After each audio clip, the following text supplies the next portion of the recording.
Qeen dur shimalli irraa daraaru dararaan bitaa mirgaa itti jabaatee humna laaffisee lubbuu qaaleewwanii mancaase.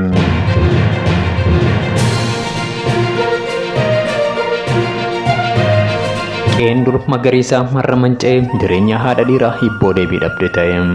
Ummati wabii dhabee salphina guddaa mudate qe'ee isaa irratti lubbuun jiraachuuf rakkate. Takaaroon dhaabbilee siyaasaa Oromoo gidduutti ta'e qe'ee Oromoo nagaa malee hambisee bofa du'e awwaalaa kaasee qe'ee Oromootti sirbisiise. Duggan sanyii kaleessa abboota keenya irratti aanolee fi calanqootti Minilikii raawwate har'as ittuu caalee morma qalamuun dhuftee lubbuun miliyoonota mancaatee godaannisa lakkum taate. Kanaanis mormi kichuuwwan Oromoo humna nafxanyaan citee sabni guddaan salphate.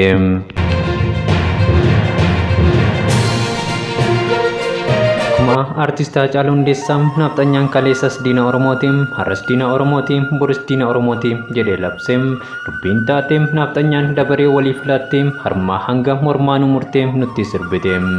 Paartileen siyaasa Oromoos gootummaan isaanii walirratti qofa taatee deesseen Oromoo birmannaa dhabdee roorroon dabareen mo'amte. Kanaaf qe'ee Oromoo ba'aan galixam kabaa hanga kibbaa millachuun gahaadha.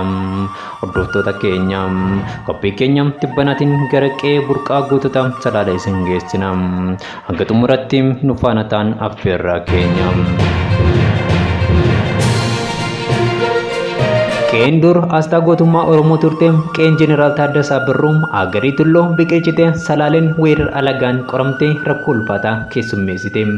Haati gootaa wabii malee haftee jiraachuun itti ulfaate qumaara siyaasa baraan dararamte. Qeen dur simboon ishee nama hawwatu ibiddaan daaraa taate gammoojjii saaram fakkaatte. Lubboon qulqulloota harka diinan hobbaatee ummati wabii dhabee roorroon itti hammaate.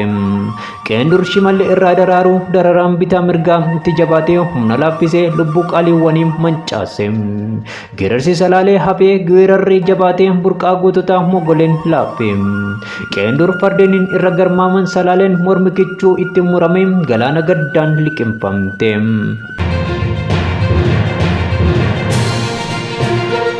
Keessumayyuu weerarri aanaa darratti humnoota nafxanyaan qaqqabe miidhaa hedduu uummata keenya irraan gahe.